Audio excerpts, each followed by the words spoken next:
विपक्षी दलों के इंडिया ब्लॉक के भविष्य को लेकर अब सवाल खड़े होने लगे हैं। दरअसल ये सवाल खड़े इसलिए हो रहे हैं क्योंकि कांग्रेस के वरिष्ठ नेता पी चिदंबरम ने ही इंडिया ब्लॉक की एकजुटता की पोल खोल दी है। उनके एक बयान से जो है कई तरह की चर्चाएं अब सामने आ रही हैं।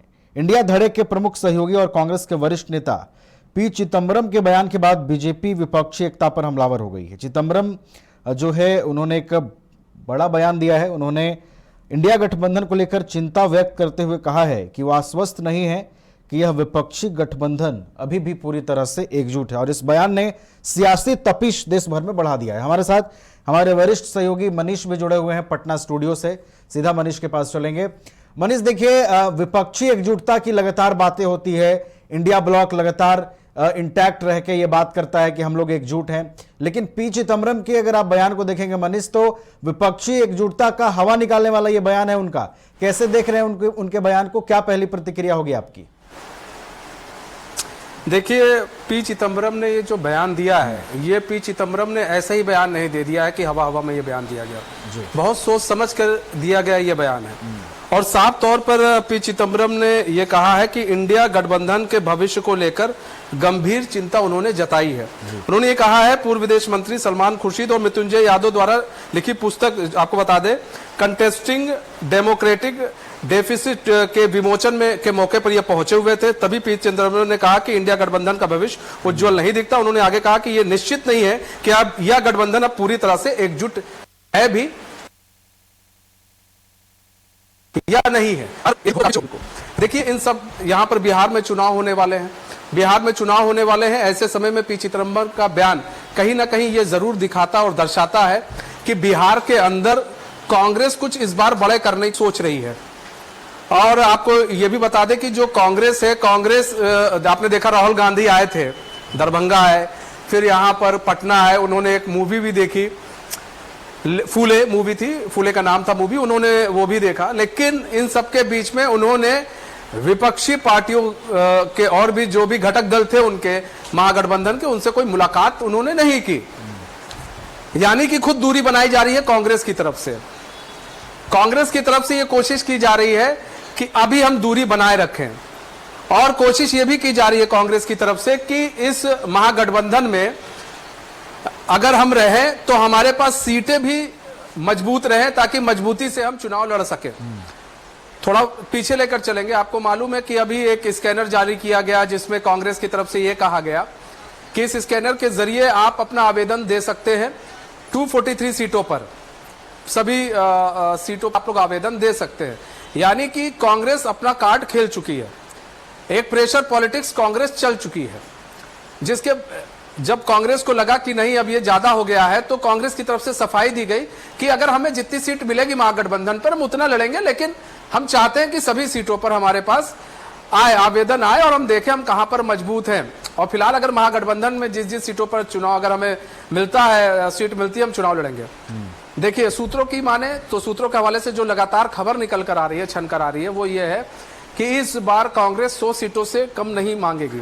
90 तो है ही है, लेकिन 100 सीटों की डिमांड है कांग्रेस की कि कांग्रेस चाहती है कि हम जरा मजबूती के साथ इस बार बिहार में चुनाव लड़ें और बिहार में चुनाव लड़कर दिखाएं, अपने दमखम पर जीत के आए। क्योंकि अक्सर ये बयान कुछ समय पहले आए हैं कांग्रेस की तरफ से कि वो अकेले चुनाव लड़ेंगे, उनका मुख्यमंत्री होगा। बाद में बहुत सारी चीजें उठापटक चली, महागठबंधन की लगातार 3 बैठकें हुई। दिल्ली में तेजस्वी यादव को तलब किया गया। महागठबंधन के जो बड़े नेता हैं राहुल गांधी और मल्लिकार्जुन खड़गे, उन्होंने तलब कर लिया। वहां पर बातचीत हुई तेजस्वी यादव से, काफी बातचीत हुई। उसके बाद 2-3 मीटिंग यहां महागठबंधन की हो गई, लेकिन उसका नतीजा जो लब्बो लुआब जिसे कहते हैं वो कुछ नहीं निकलकर सामने आया।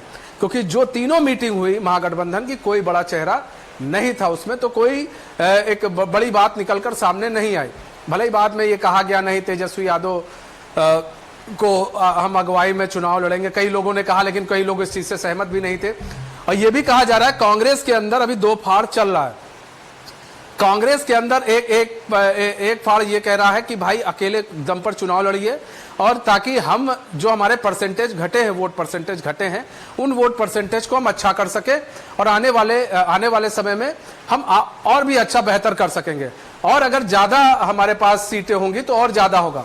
और ये पी चिदम्बरम ने जो बयान दिया है नवीन, इस बयान को आप हल्के में मत लीजिए, क्योंकि ये जो बयान है कहीं ना कहीं बिहार को इससे कनेक्ट करके देखिए, क्योंकि पी चिदम्बरम एक बड़े नेता हैं और कांग्रेस में अच्छा खासा होल्ड लगते हैं और वो हर चीजों को बड़ी बारीकी से समझते हैं। उन्होंने इससे पहले भी विधानसभा चुनाव देखा, किस तरह से विधानसभा चुनाव हुआ, दिल्ली के अंदर हुआ, मध्य प्रदेश के अंदर हुआ, कई जगह हुआ।